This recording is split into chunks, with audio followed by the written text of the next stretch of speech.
I was 13 years old when this tale happened to me, and I'm still confused when I think back on what happened that night. Out of my 3 siblings, I am the eldest. My sister Sophia was just 7 years old, and my younger brother Chris was 9. They were 2 really mischievous little ones, and I was already at the point where I wanted to be handled like an adult. My parents made the decision to take us to a family gathering that Halloween. I didn't know if I wanted to go since I thought I would miss out on the fun that evening with my pals. However, I didn't whine all that much in the end. We were nearly there. Chris was decked up like a pirate, and Sophia, with her frosted wings, looked like a sparkling fairy. I didn't want to wear a costume, but my mom insisted on my wearing one too. I thought I was too mature to dress up like my younger siblings, so, in the end, I decided to keep things simple and avoid upsetting my mom too much by simply wearing a sweater with a skull motif. We all descended the steps and walked up to the enormous edifice when we got there. We had to wait in line for a while before Dad gave the tickets to the man at the door, but we were eventually let in. In all honesty, we were hardly able to squeeze in the hallway. It was first adorned with a lot of spooky items and had gloomy lights. Skulls, ghosts, pumpkins, red lights, and other eerie features. We had to make a left turn at the end of the hallway, and all of a sudden, it was a man in a red and black striped shirt. His face was mutilated and he held a glove with knives. It also seemed as though he had been nailed. I was genuinely afraid.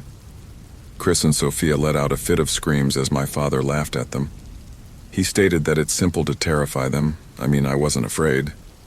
Indeed, I was taken aback by his unexpected arrival, and I must confess that I let out a small cry when I first saw him. However, that was simply due to the horrifying shock. Subsequently, I discovered that he was a man costumed from a 1980s or 90s horror film, and I thought, what idiots, is that meant to be frightening? As we went on our tour, we noticed a basket full of candies hanging on the wall. "Nick, wouldn't you like some?" Mom inquired. "Thank you, not at all." Chris, meantime, was attempting to obtain sweets there. As we went on, I began to feel that this event was more like the vintage films that my parents used to see, because the majority of the characters that showed up were, to put it mildly, archaic. We saw a number of individuals dressed as characters along the road, and Chris and Sophia would shriek every time a figure appeared. This was getting on my nerves because we were going so slowly. I made the decision to go a little faster, and as we went past some dark drapes, I heard my brother's shouts and my father's voice from behind me. My folks chuckled. What the heck is this about? I thought to myself, as I felt like they were making fun of us. Is this actually happening? Mom replied, "Aren't you going to get your candy, Nick?" At that point. That enraged me since she'd asked Chris the same thing when he freaked out.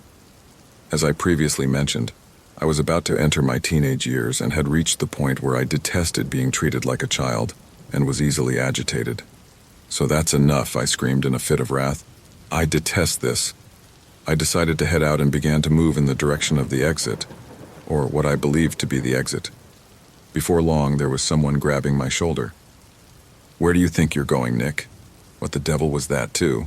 That's not how you treat your mother at all," my father stated firmly.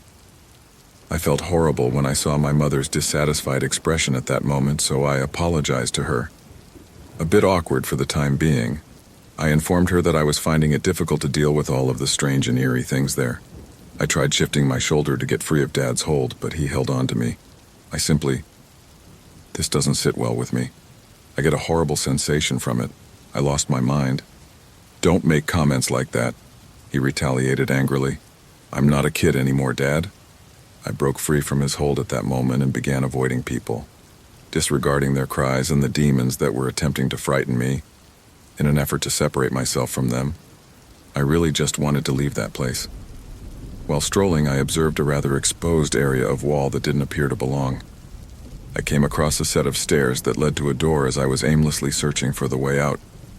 In silence, I slid through that opening, drawing the dark curtain close behind me to keep them from figuring out where I had disappeared. After descending the steps, I came to a large metal door with the words "Exit" on it. Without thinking, I tried to open it, but it was locked. Even though I knew it wouldn't work, I mumbled, "Oh, great." I persisted in attempting till I lost patience and gave it a hard hit. It was then that I became aware of an odd sound emanating from the other side of the door. It resembled some sort of grunting. Then I realized, this must be a part of the event, I thought. I made the decision to continue going to the left down the corridor. Before I noticed an ancient, dilapidated-looking wooden door on the right, I initially believed it to be a dead end.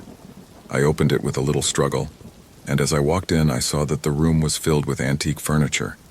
Nevertheless, there seemed to be a route in the rear, so I followed it and shut the door. Just as I was going to move on, something unexpectedly emerged from behind a metal column. The person crawling on all fours was pallid, bald, and fully nude. My heart skipped a beat right away. "What on earth is that?" I whispered, muttering to myself. "All right, this is no longer humorous. This is strange. This location is awful." I thought, I want to get out of here. Abruptly, though, the earth shook beneath my boots, and the thing let forth an odd cry that was unidentifiable as coming from a person. I turned and attempted to unlock the door, but it was locked as I began to feel lightheaded. It can't be, I assure you. The realization that this monster had stopped howling and was now looking at me with reptile eyes gave me a shudder down my spine. I decided then and there to fling myself against a shelf in order to get away from it without having to confront it. Abruptly, though, I felt a long, icy hand seize my ankle. "Give me up!" Panicked, I let out a cry. I started to try to get away from whatever it was that was holding me. Then I gave it a kick and was able to extricate myself at last. I bolted for the metal door that had let me in. However, this time I managed to open it and escape. With my pulse pounding and anxiety consuming me from head to toe, I hurriedly locked the door behind me. As soon as possible, I bolted up the stairs and out of there like I was being followed by demons. That didn't seem like a long cry from reality, but I can't really recall what occurred next. However, I am aware that before I eventually located my family, I ran and ran through many cracks and crevices. After I informed them of what I had observed, we all agreed to speak with the event personnel. Specifically, what did you witness there? I was questioned by one of the managers. I'm not precisely sure. I warned them there was something strange and scary. It's not intended to be you. The worker just answered, "I don't know what you're talking about," clearly bewildered. "Nothing like that exists here." To cut a long tale short, not much was done. My siblings, parents, and I just fled the location. And I'm still not sure if that whole thing was a prank, or if there is indeed anything spooky hidden in that basement. I was facing my first Halloween night alone, living alone in a little one-room home. That was strange enough, but it became much stranger when a local girl vanished from sight a few days prior to the 31st. Nobody knew why she had departed, but the police suspected that she had been abducted. This worried everyone, but particularly the town's fathers, who did everything they could to ensure that their children were secure enough to participate in Halloween trick-or-treating. The community was shaking with anxiety as the word spread like wildfire, worried that the kidnapper would use Halloween as an opportunity to abduct additional individuals, particularly kids. I chose to remain home and pass out candy rather than go out, but I wasn't going to let it spoil my celebration, despite my personal anxiety. After years of being the child who only asked for candy, I was finally doing it for the first time. The passage of time is astounding. It was now my turn to deliver candy to the little, sugar-hungry demons that knocked on my door because I was 19 years old and all grown up. Considering that everyone was terrified as a result of what I had previously described, I was surprised to see that the streets were far more packed than I had anticipated. It seemed safer than I had thought, with many fathers escorting their kids to get sweets. Things were starting to settle down by 10 p.m., when the majority of the children were heading to bed. I then turned down the lights and prepared to unwind while watching a horror film that I had been eager to see for a very long time. I was going to turn off the TV and go to bed when I saw it was becoming late, nearly 2 in the morning, when there was a loud knock on the door. I jumped when I heard the unusual and loud knock. I hesitated for a second before deciding to lock up the door chain because I felt uneasy and caution was advised.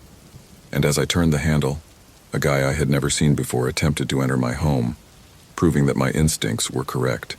It took every ounce of strength for me to shut the door.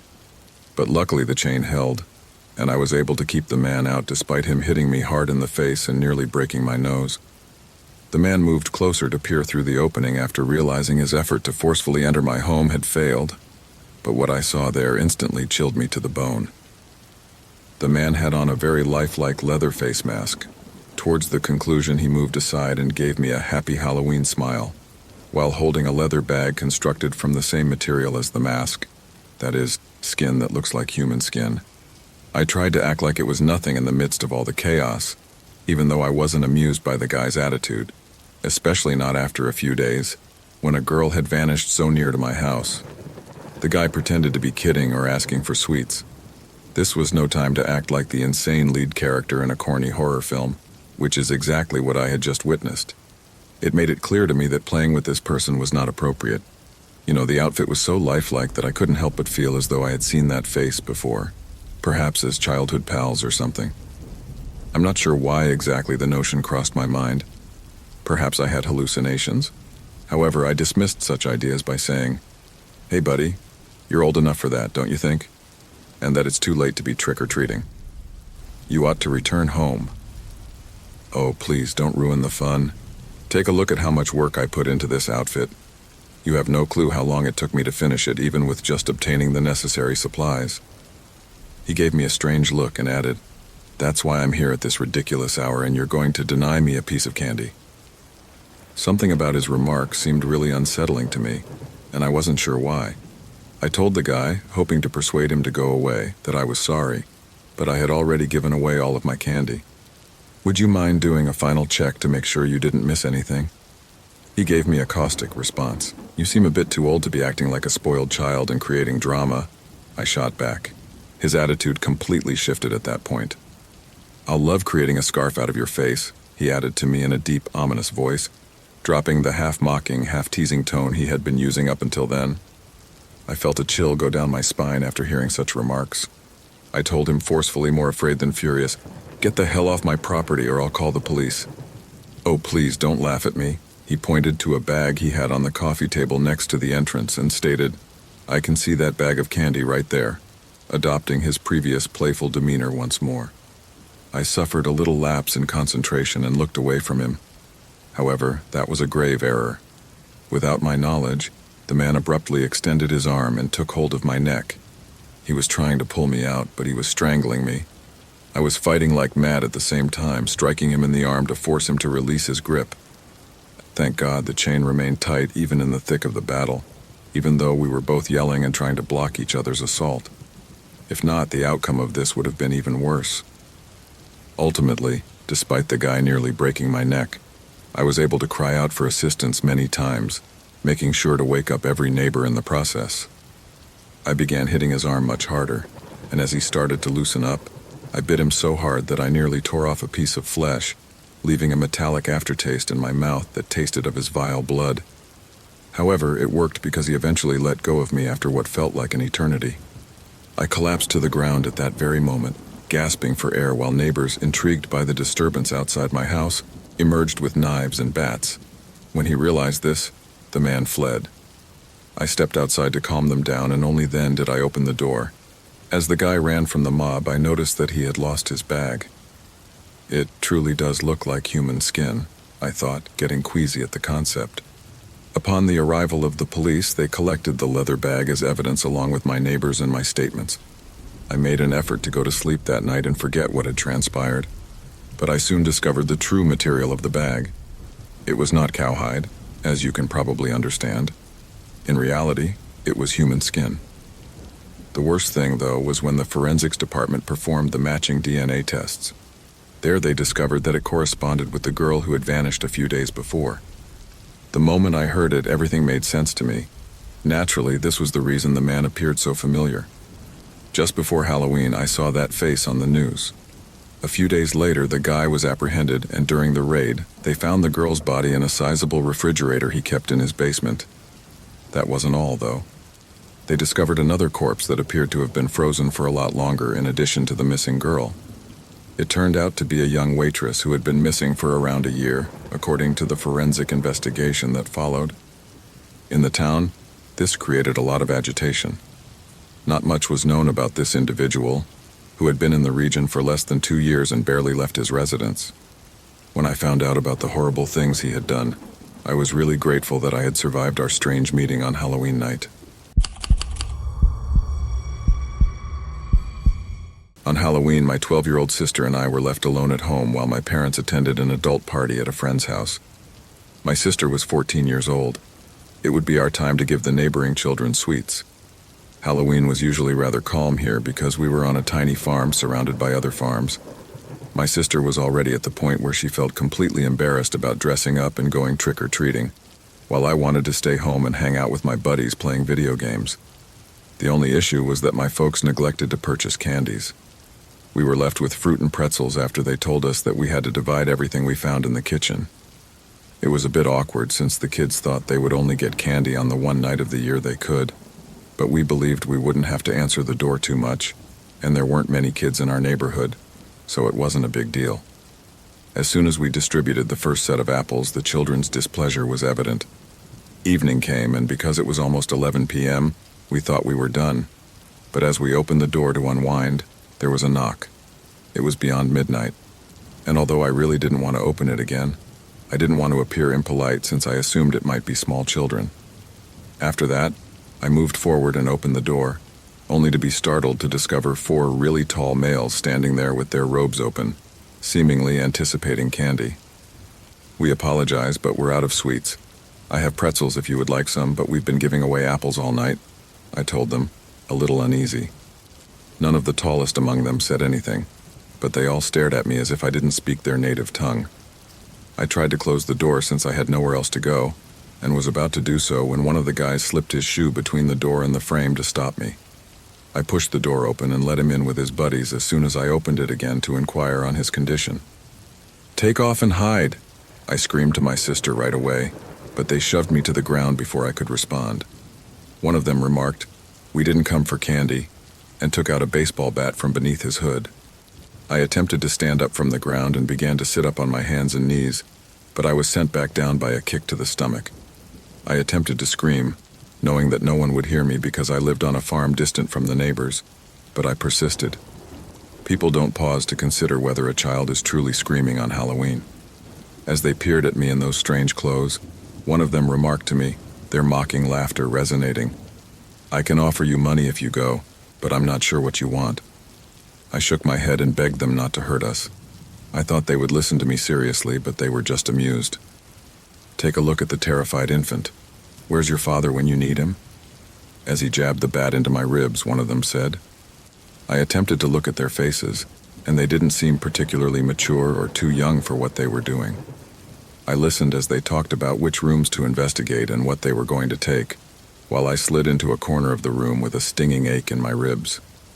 While the others looked throughout the home for anything they might steal, 2 lads took me outside. I once caught a glimpse of my sister Louisa peering out her bedroom window while hiding on the roof. The man in control of me took hold of my shirt and dragged me in the direction of the barn. He forced me inside the barn after opening the entrance and threatening to use the bat. He forced me to perform absurd things while rolling around in the mud and shooting with his phone. In addition to being scared, I was also exhausted, disoriented, hurting, and utterly ashamed of the shame I was causing myself. The man laughed inexpressibly mean-spiritedly the entire time. Then, to show his other buddies what he had done to me, he had me stand up and hauled me back to the home. The suffering went on from there. They forced me to eat food out of the trash and drink water from the toilet. The things they were doing to me were beyond words. I only hoped they wouldn't discover Louisa when they hauled me away. It was peculiar. All this time, they didn't even say her name. They started pounding me alternately when they eventually got me inside the room. Though they appeared to be truly enjoying their treatment of me, I had no notion what I had done to deserve such abhorrent punishment. I was going through a terrible psychological torment, and I had no idea when this nightmare would end. My entire body hurt from being hit so severely, and I frequently came close to passing out. One of them asked me where my sister was after they had been hitting me for roughly 15 minutes in a row. He claimed they would stop hurting me if I told them they wanted to have fun with her. I made the decision to stop talking right then. I wouldn't allow them to get close to Louisa, but they could do whatever they wanted to me. They were unable to stop themselves from spitting in my face whenever I refused to answer when they asked again. They eventually went through everything, tied me to a chair in the kitchen, and took off. Somehow I must have fainted because when I awoke, I was in a hospital surrounded by machines. My mother was beside me, giddy with happiness to see me awake.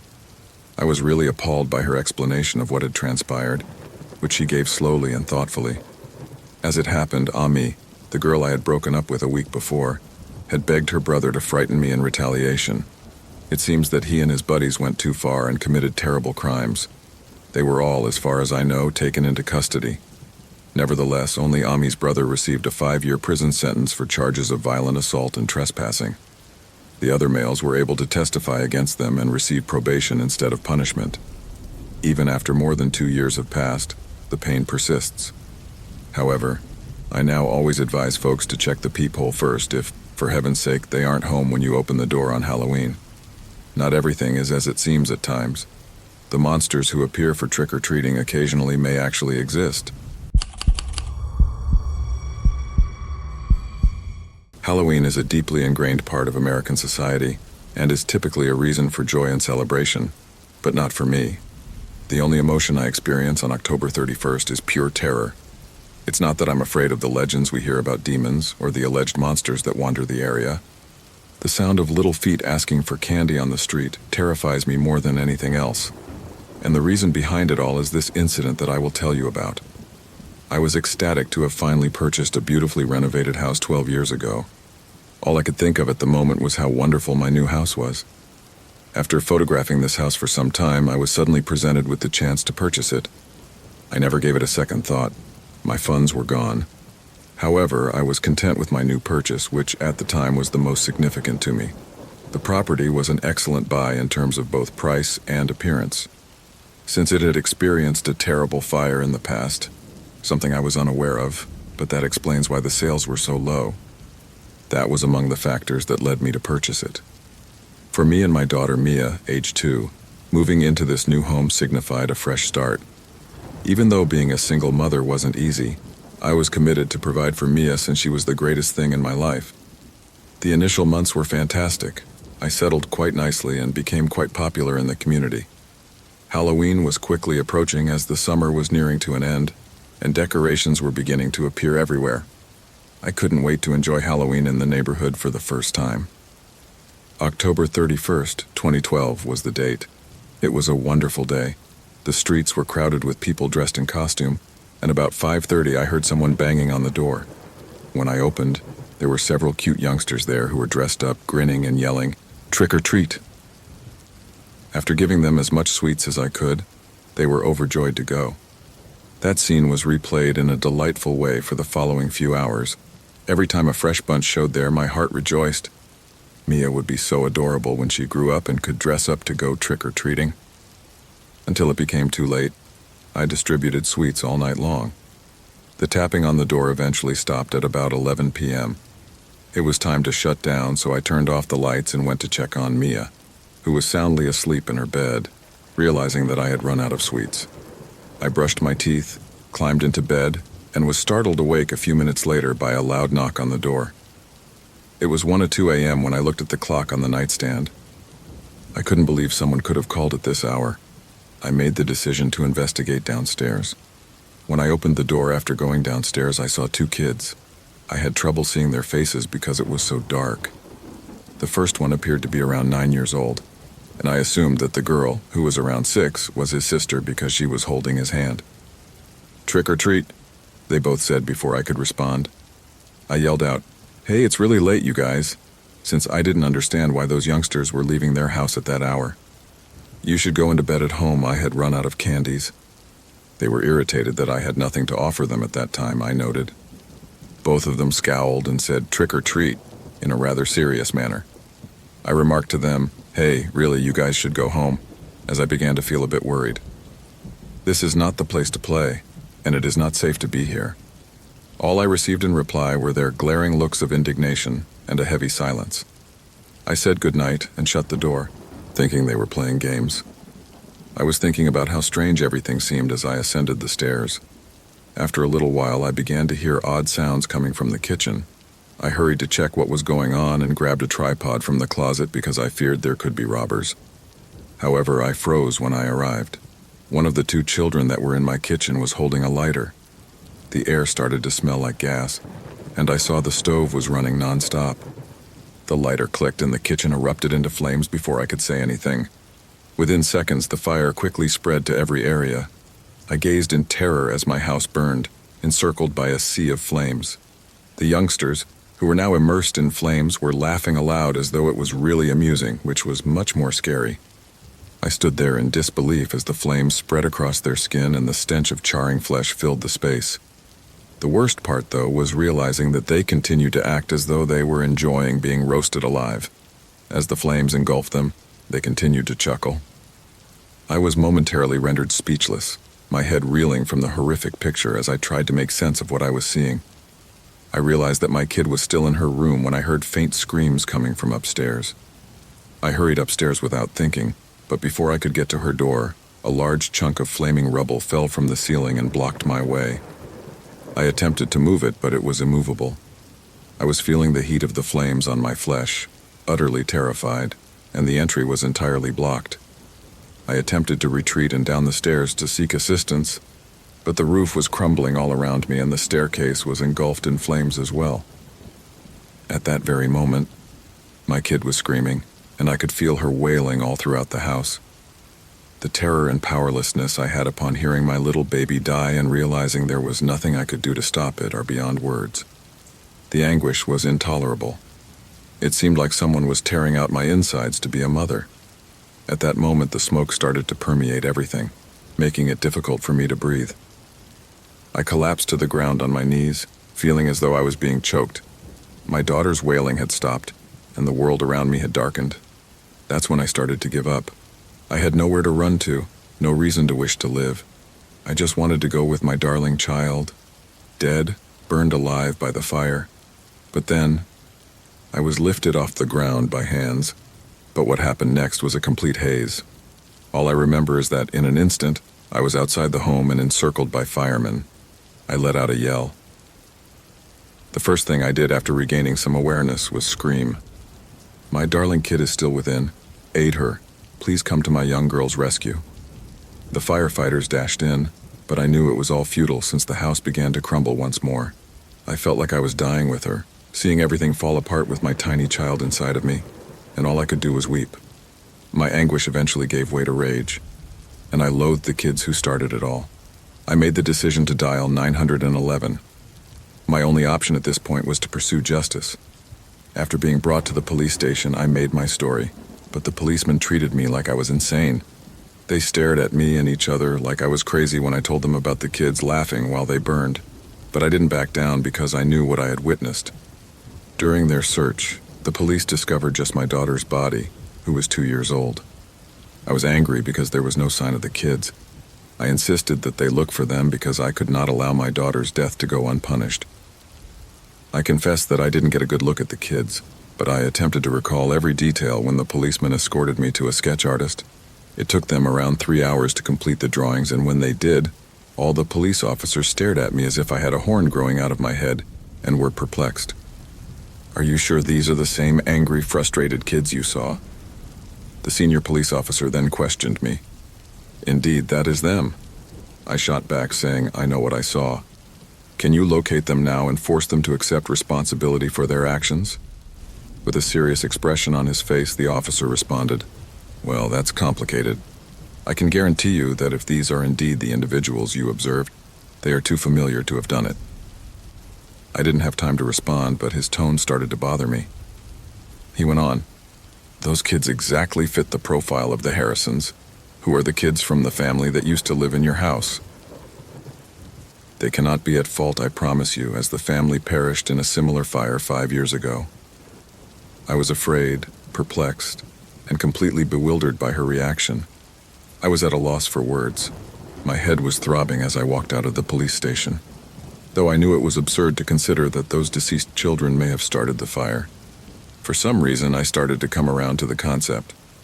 My mind started making sense of all the strange things that had occurred that evening. I made the decision to go out of town and rejoin my mother after burying my daughter. I find myself thinking back on what happened most of the time. It is depressing to consider that there is no legal structure in place to deal with those restless spirits that terrorize the living and murder innocent people, like my young daughter. Nothing I could do would help me feel better. Occasionally, I find myself regretting not giving them a few candies that evening. Had I done so, perhaps those children would have left my daughter and me on our own. After 12 years, my darling child would turn 14 today. I never find a day that goes by that I don't think about her and those damn youngsters who snatched her from me. I will always detest Halloween. My boyfriend and I were watching a horror movie in the living room on Halloween 2011. Our hearts were racing from the excitement and anxiety of the film, and we occasionally sprung to our feet on the couch. I turned to face him at that point, and he had a twinkle in his eyes. I hugged him and tried to ignore the cries and terror on the screen. My partner was so thrilled about the movie, Scream 4 Inches, that he spoke about it over the phone for days before he agreed to watch it with me. However, there came a point when I became bored, the realization that you can no longer bear it. I then began to yawn excessively and to make a tired expression. Hey, I said to myself, I guess I should go offer candy to the youngsters who were trick-or-treating. Alex opted to remain home, which surprised me because I expected he would want to come along. He headed upstairs, saying, I'd better get some sleep because I have to work tomorrow. I left the porch lights on after my partner went to bed and waited in a chair close to the front door, ready to welcome any little visitors who might be seeking candy. I looked at my phone to see what my friends were up to at their Halloween parties as I waited, and they seemed like they were having a blast. Before long, there were 2 children knocking on the door. They all cried out, "Trick or treat," as soon as I opened it. Attempting to finish the bowl of candy before the evening ended, I gave them handfuls of it. Many of the children were dressed as Scream, as I recall. Back then, that was sort of the craze du jour. My candy ran out as the evening wore on, so I made the decision to switch off the porch lights and head back to the living room to watch TV in order to fall asleep. However, there was a stronger knock on the door as I was getting closer. The child on the other side didn't seem to understand and kept hammering, which irritated me. I attempted to ignore it, figuring that if I pretended not to listen, the kids would give up and go home. But then, taking a big breath and remembering that they were just children, I entered the foyer and threw open the door. I was about to inform them nicely that there was no more candy, but what I saw stopped me cold. A towering man with a long slasher tongue and a Scream mask stepped in front of me. He seemed eerily familiar. To be honest, that person didn't appear like a child at all. He had enormous shoulders and was tall, so when he tipped his head and spoke in that big voice, I froze in place. I wanted to lock the door, but I was afraid he might try to pry it open, just like in horror flicks. I looked at his face, unable to decipher what thoughts were hidden behind that mask. Abruptly, he extended his bag and remarked, "I'm delighted to be in your confectionery. I'm not interested in licking your lollipop, but I do want some delicious candy, so stuff it full until it bursts." The double entendre in his remarks caught my attention, and his tone was so menacing that I started to perspire profusely. I made an effort to behave as though nothing was wrong. I told him, thinking he wouldn't notice, "Happy Halloween. Your costume is great." I was trembling inside, but suddenly there was a significant shift in mood. He got up, placed his hands down, and fixed his gaze on me. "Do you think I'm a clown?"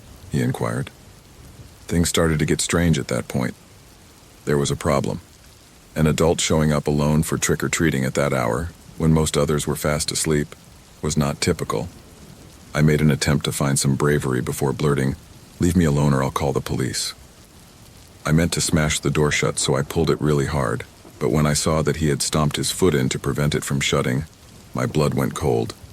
I was certain that this man wasn't here with good intentions. I shouted as loudly as I could, and at that moment the man entered my home and shut the door behind him. The man produced a large knife by reaching behind his jeans. Panic struck at that very moment. I hurried up the stairs with him at my heels without thinking. As soon as I entered my room, I shut the door and noticed something wasn't quite right. When I turned to face my partner on the bed, I saw a stack of pillows instead. I heard the guy's footsteps behind me at that very time.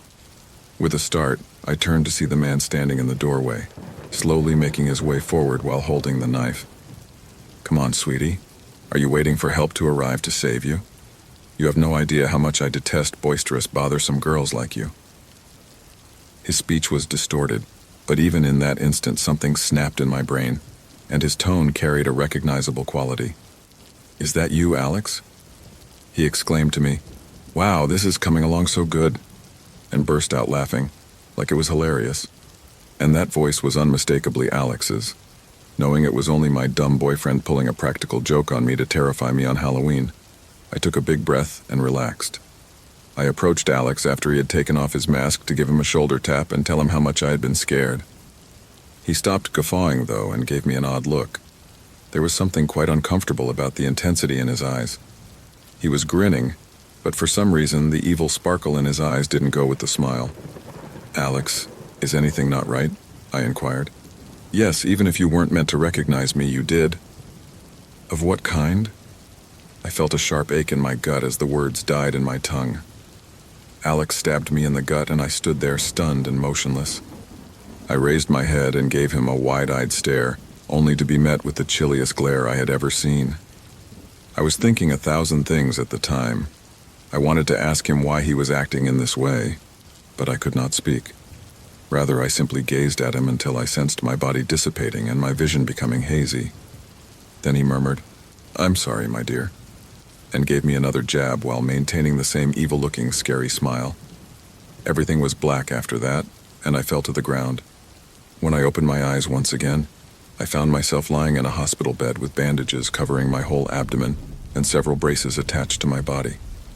With my mother at my side, she was the one who revealed to me what transpired following my boyfriend's stabbing. Remarkably, a neighbor who happened to be awake at that moment noticed the man in a disguise knocking on my door. She was suspicious and kept an eye on him to see what would happen. She noticed that I was trying to shut the door at that point, and he was able to go inside while I was screaming, similar to me. She was first unaware that it was Alex.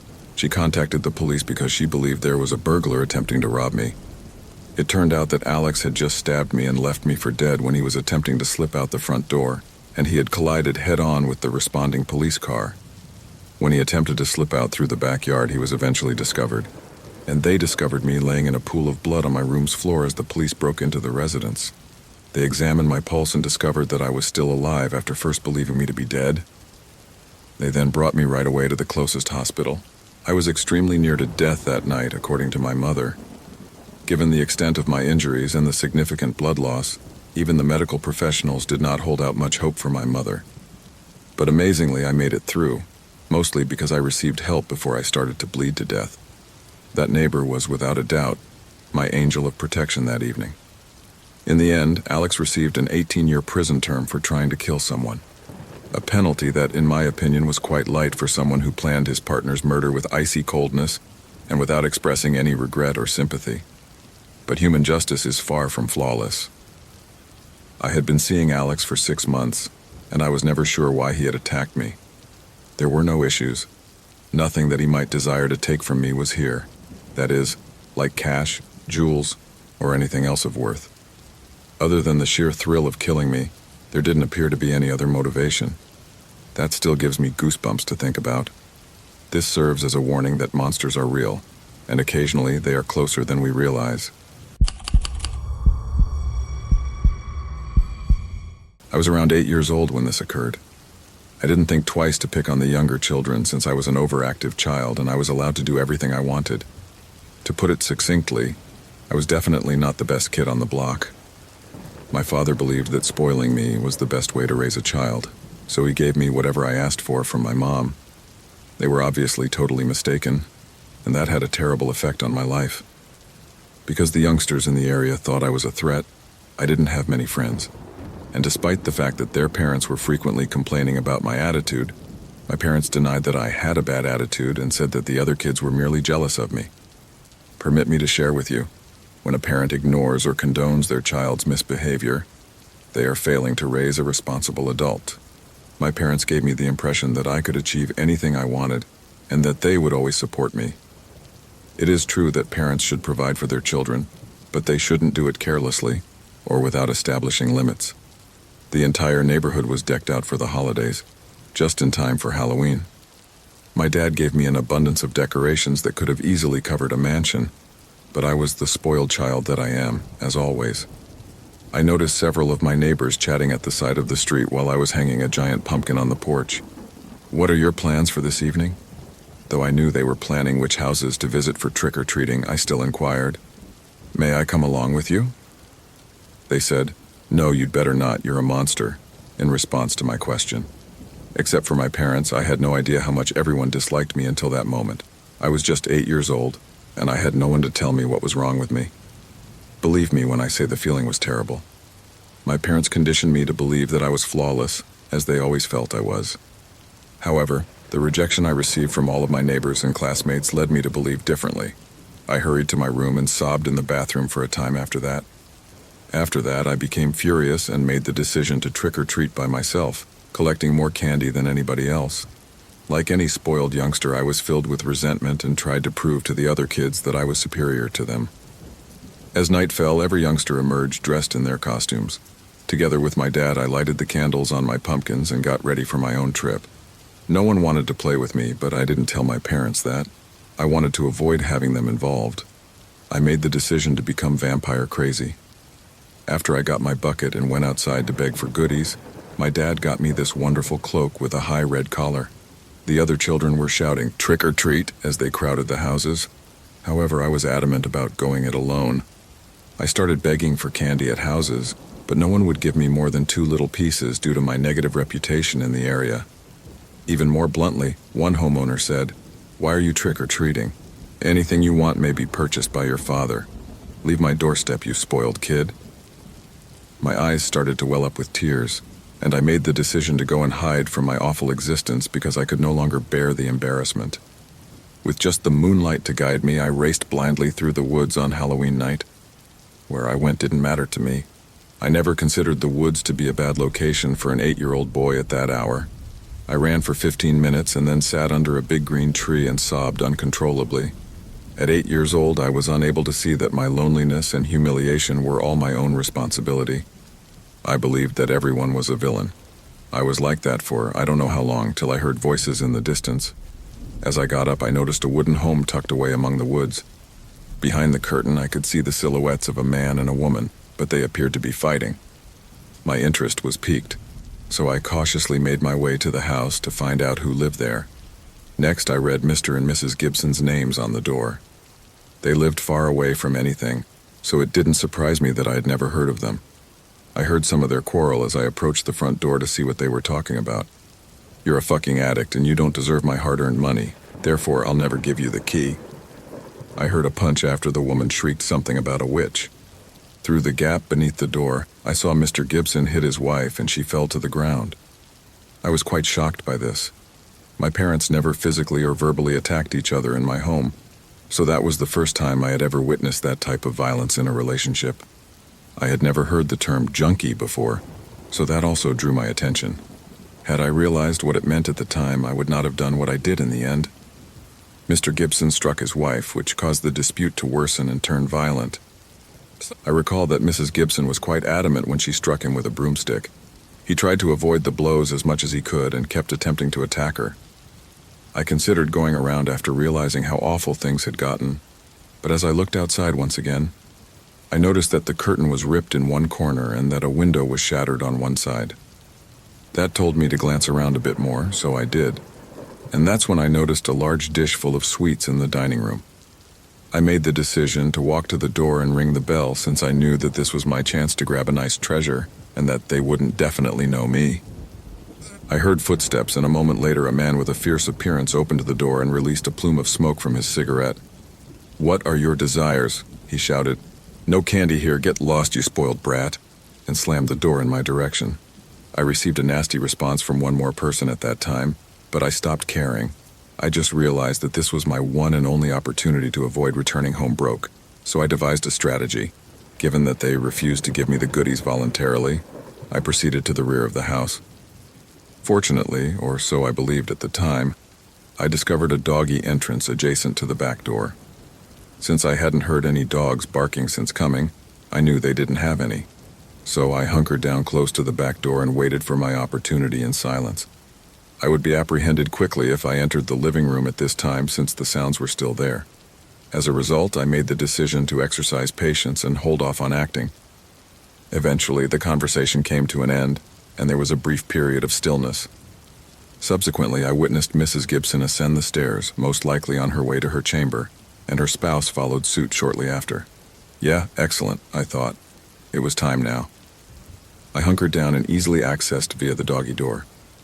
The first thing I noticed when I walked in was the peculiar scent, like if some weird cannabis had been smoked inside. I carefully went beneath the dining room table since I didn't want to waste any more time. I lingered there for a short while to make sure the couple had gone to sleep and that everything was already peaceful. I took hold of the bowl and filled it to the brim with sweets, making sure they would not fall. I was in disbelief at the amount of money I had won.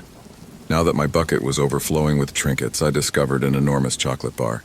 Could I really ask for more? When I was ready to go, I carefully placed the bowl on the table after emptying everything. But just when I thought everything would be well, there came a gunshot and a piercing cry that disturbed the stillness. Everything fell silent after that. My heart began to race and beat faster than usual. I was astounded by what I had heard. Was it an actual gunshot? I immediately considered fleeing and getting out of there as quickly as possible. But before I could act, I heard footsteps coming down the stairs. Totally afraid, I ran into the living room and hid behind the sofa since I had nowhere else to go. From there, I noticed some brown, well-worn boots making their way toward the kitchen sink. Mr. Gibson was the one. He washed his hands angrily, and I heard it. He then proceeded to use keys to lock the dog door as well as the front and rear doors. Alas, there was no turning back the way I had entered. What was I supposed to do now? I was a complete wreck. When I was 8 years old, I tried not to freak out and to think of ways to get away. Then I recalled that I could climb up on the counter and escape via the sliding window that was located directly next to the kitchen sink. One of the panes was missing, and the window was only covered by a curtain. However, before I could proceed, something heavy was creeping down the stairs when I heard the weird sounds. Mr. Gibson grunted, and I could see he was holding a very hefty object. Though I knew things were going to become weird, I had no clue what kind of scenario I was about to see. I abruptly raised my head a bit farther and noticed Mr. Gibson pulling his spouse down the steps. Her body was drenched in blood and entirely limp. When I saw his large, vacant eyes looking at me while blood spurted from his mouth, I froze and felt my legs start to shake. I wanted to scream, but I knew it would just make me his next target, and I was scared. I moved away as Mrs. Gibson's blood started to flow toward me, but I quickly realized I was short on space and ended up getting crimson stains on my hands and sleeves. I had never encountered something so terrifying. Mr. Gibson took a little break in front of the dining room table. Then he turned around and said, "Did you take my candy?" God, he really did know. He was now certain that he would not be able to escape that place alive. "I promise not to injure you, little one. Come here." With a fake voice, he said, "I have more candy for you." However, I was aware that it was a bluff and that I would actually meet a grisly death, much like Mrs. Gibson. He turned and kicked furniture to get at it as he started looking around the living area for me. Just before he could grab me, I sprung up and gave him an almost instinctive kick to the nether regions as he got close to the sofa. He bent forward in agony, so I used the moment to dash into the kitchen and try to get out via the window I had seen earlier. I nearly got there, but he shot at me. Fortunately, he missed as I stopped for a second, attempting to figure out where he had hit me. The bullet passed through his coat and nearly struck me, but I managed to avoid it by jumping over the counter and using the damaged glass as an escape route. Through the shadowy trees, I could hear his footsteps behind me, but I continued running without turning around. At last, the city lights came into view. My parents must have been worried ill because I heard them yelling my name. I raced to my dad and leaped into his arms when I spotted him standing out on the street. Both he and my mother gave me firm hugs, and I started telling them everything that had occurred quickly, all tense and scared. My parents rushed to the Gibson residence as soon as they contacted the police. In addition to Mrs. Gibson's lifeless corpse, they discovered her dead dog in the bathtub during their investigation, but they were unable to locate Mr. Gibson. This individual remains on the city's most wanted list despite never having been located. I stopped going trick-or-treating after that and started to calm down. I discovered that it's not a smart idea to break into other people's homes. I came really close to death the last time,